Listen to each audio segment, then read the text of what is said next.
Hello everyone and welcome to New Teacher Talk. I'm Samar Abousalem, a 5th grade math and science teacher at Glen Oaks Elementary School in Hickory Hills, Illinois. Today I want to share a piece of advice I wish someone had shared with me during my first year of teaching. It's simple but powerful. Don't be afraid to lean in on other teachers' expertise. If it is your first year and it feels like a whirlwind right now, if you are feeling overwhelmed or questioning your decision about teaching, or if you're questioning whether or not you will survive to the end of the year, I want you to know something. You are not alone. Even after 15 years in the classroom and having taught a variety of grade levels and content areas, I still remember exactly how that first year felt. It was a struggle, a real struggle. No matter how well I thought I'd prepared myself during student teaching, nothing compared to being the one responsible for an entire classroom. There are lesson plans, district initiatives, meetings, student needs, parent emails, and somehow I was supposed to balance it all while still having a personal life.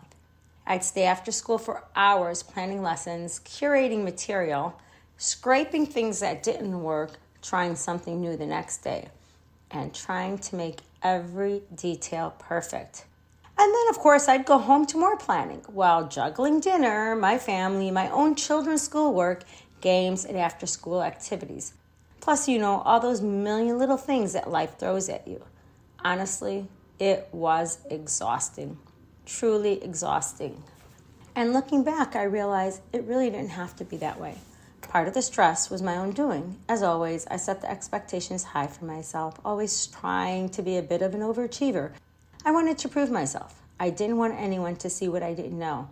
I thought if I asked for help, people might think I wasn't capable or prepared. So I told myself I can figure it out on my own. But that was a mistake, a big mistake. Because teaching isn't meant to be done alone. It is a profession built on community, on sharing ideas, wisdom, and experiences, and that collaboration piece. It wasn't until my second year that I finally started leaning in on other teachers, asking questions, observing their classrooms, seeking feedback, and then everything changed. I started learning faster, feeling more confident, and realizing that no one expected me to have it all figured out, even in my second year.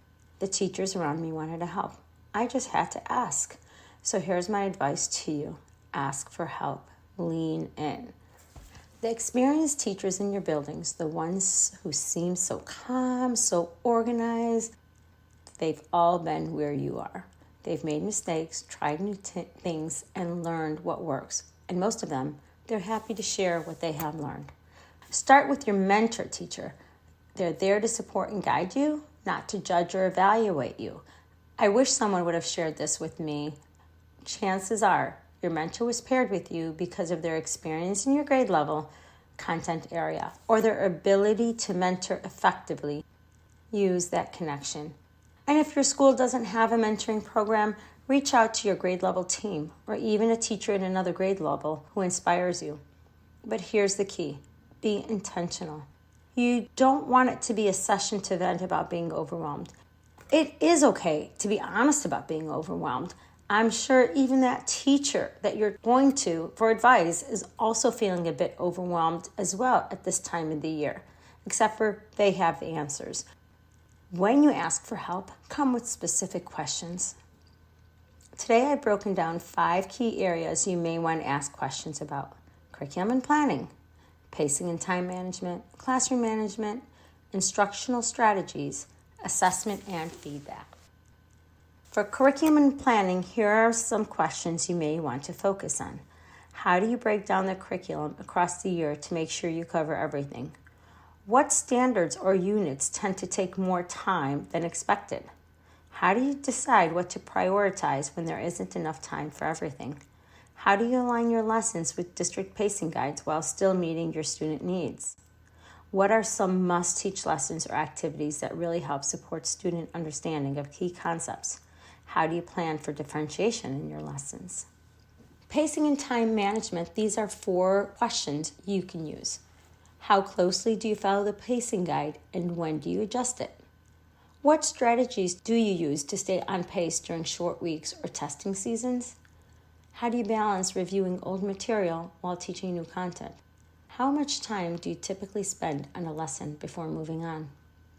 For classroom management, here are 4 questions you may want to think about asking. What classroom routines or procedures make your day run smoothly? How do you handle off-task or disruptive behavior without losing instructional time? How do you build positive relationships with students who are challenging? How do you use positive reinforcement effectively? For instructional strategies, these are 6 questions you may use. How do you introduce new concepts so students really understand them? What's your go-to strategy when students are struggling with the concept? How do you check for understanding during a lesson? What does a typical lesson look like in your classroom? How do you scaffold lessons for English language learners or students with IEPs? How do you make lessons more engaging and hands-on? Finally, for assessment and feedback, here are some questions you may want to consider. What types of formative assessments do you use most often? How do you give feedback that helps students grow without overwhelming them? How do you track students' progress effectively?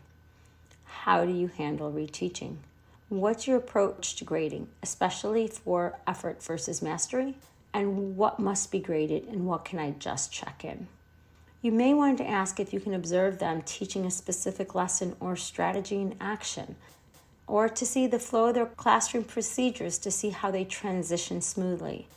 Sometimes even those small details make a huge difference in a teacher's daily routines.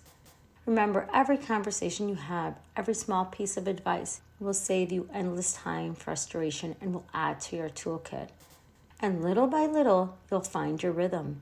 You'll notice that you're not just surviving anymore, you're growing. Leaning in on others is not a sign of weakness. It is a sign of wisdom. It is a growth mindset. It means you're understanding what teaching is really about: learning, growing, connecting, and collaborating. So my challenge for you is this: be brave enough to ask, be open enough to listen, and be humble enough to learn.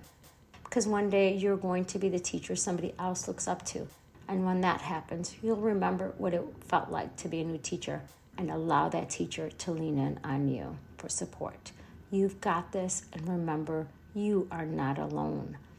Thank you for listening to New Teacher Talk, and welcome to an incredible journey of teaching. That's a wrap on today's New Teacher Talk. Keep the conversation going by following @NewTeacherTalk on Instagram and Blue Sky. Catch our Tuesday Teacher Resource and Thursday Thought to stay inspired. If you enjoyed today's episode, hit follow and share with others. We are building a community where new teachers feel seen, supported, and empowered.